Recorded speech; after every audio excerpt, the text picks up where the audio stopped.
Good morning, everyone. I'm Nikki Stanzione. And I'm Kristen Van Dyke. And this is New Mexico Style, midweek style. Heck yeah. Let the countdown begin to Friday. That's what I say every Wednesday. I know. Wednesday, once you get to Wednesday, that's when you kind of say, okay, I can do this. And then it kind of power through the rest of the week a little differently. Yeah, I think Tuesday actually might be the toughest day of the week, you know? Tuesday is a rough day. And I actually put on Facebook the other day, and I got a lot of reaction that I think really, I don't know what it'll take to survey America and maybe get us like the European 3-day weekend, 4-day work week.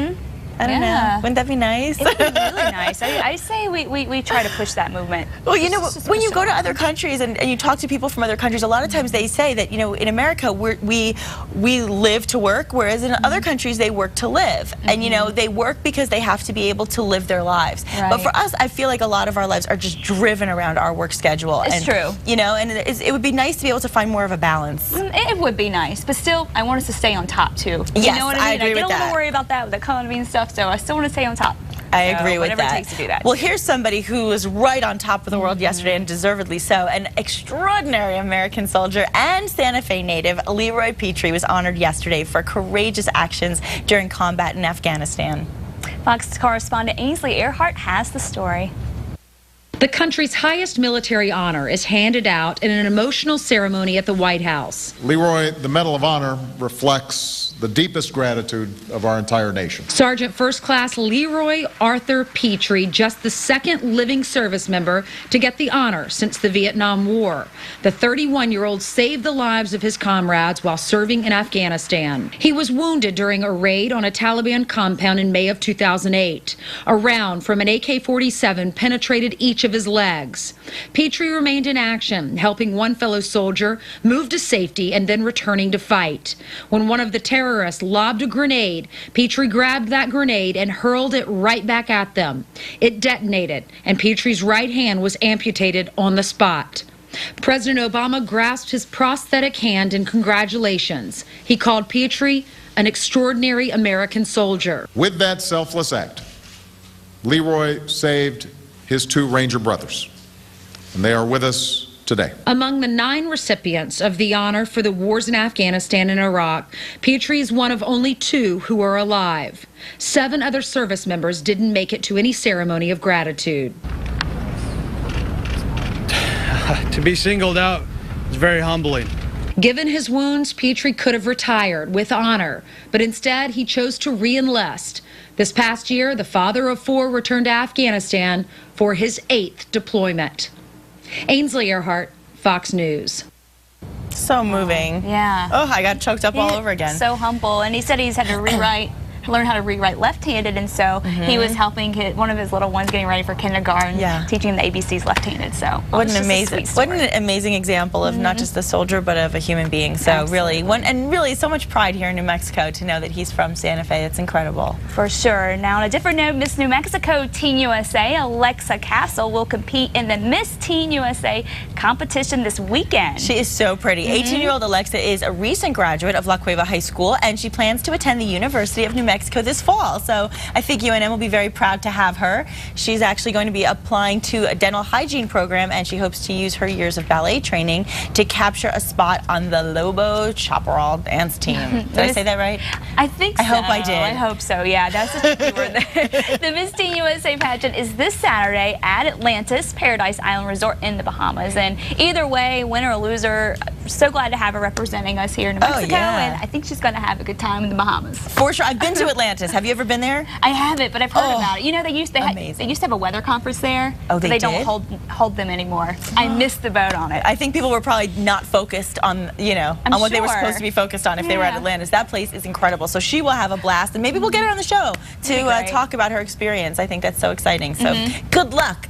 Absolutely. Break a leg. And also, this is really interesting, okay? A Southern California lawmaker is calling California an ungovernable financial catastrophe and proposing that 13 counties secede from the state, forming a separate state of Southern California. So you know how you have your North Carolina, your South Carolina?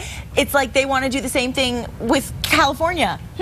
No, so we call it North Kakalaki, South Kakalaki. Wonder what the nickname would be for that, but I don't know. Yeah, so if it happens, South California would include Fresno, Imperial, Inyo, Kern, Kings, Madera, Mariposa, Mono, Orange, San Bernardino, San Diego, Tulare, and Riverside counties. That was a mouthful. Yeah. And that totals about 13 million people. It's a lot of people. But still weird to me. I don't know. That The would Los be Angeles weird. Times says that Riverside County Board of Supervisors, what we call county commissioners, are considering the proposal today. So we'll find out today what the results are of all this talk. Yeah. But can you imagine, like, California all of a sudden is 2 states? Because, I don't know. Yeah, and So you know weird. what? I think about as much of that as it did Donald Trump running for president. It's not going to happen. Kind of a long shot, but Yeah. we'll see. It should be interesting. And now here is some good news for wine drinkers. Okay. If you want to skip the gym today, don't feel so guilty. Drink a glass of red wine. A new study has found that there is a phenol contained in the red wine that may actually help prevent muscle and bone deterioration due to lack of exercise. Wow, that'd be nice. That'd be really nice if you don't have to exercise, you just drink red wine to stay in shape. Well, this is what happened. I guess the research published in the Journal of the American Societies for Experimental Biology, it's meant to help astronauts since long-term spaceflight has been known to result in muscle atrophy, bone loss, and other complications. So maybe drinking red wine won't help you lose weight like good old-fashioned exercise, but it's a whole lot more fun than the elliptical. Oh, heck yeah. Right? Yeah. I don't like the elliptical. I do it all the time. What? If you get out and go run, you're burning the calories. Yes. And if you don't get to the gym to build the muscle, just drink the glass of wine. Exactly. There you go. See, there's always a solution on New Mexico Style. And the truth is, developed nations are actually getting fatter. This is all from the Organization for Economic Cooperation and Development. And this is interesting. Britons are the fattest people in Europe, which may be why the British government is actually urging even very young children to get at least 3 hours of physical activity a day. And I was really surprised because when you think of European countries, I don't necessarily think that. Mostly British people seem like they're in good shape to me. You think of thin, but maybe that's France. I'm thinking about more so than there. Hey, But, I'm thinking of my peeps in Italy. Those Italians can eat. That fast food, you know, is spread across the world now. Even in Japan, they're saying they're seeing an increase in obesity there. But now, should the fight of obesity begin at birth? Even if your infant is too young to walk, the experts say toddlers should spend more time playing on their stomachs and in swim sessions with parents. Pediatrician Dr. Joanna Dolgoff says the infant version of the activity is a bit different from the adult version. We want to take our toddlers out of their strollers and put them on their feet. Most of their exercise comes in the form of unrestricted active play. Just let them run around. Here in the States, the National Centers for Disease Control and Prevention recommends an hour or more of physical activity a day for children and adolescents, but does not have any guidelines for such young children. Those kids are very young. That's young to start them in the workout. You know, I think the parents are getting most of the working out then, running around trying to keep the baby pleased and then following them when they start walking around. But that is a good point. Maybe they should get started early. Anything we can do to get rid of the obesity is just really getting out of control these days. Right, and I think just staying active in general, obviously, it increases your lifespan and really helps with your health all around, not just your weight. But it is kind of funny when you think about it, the baby workout. It's time for the babies to work out. Come on, kids, you haven't worked out yet today. Too much milk. I mean, I don't know. Well, hey, it's a new idea for the baby shower. It is good. Yeah. So all you people out there who are going to baby showers, now you know, maybe get a little membership to a baby gym.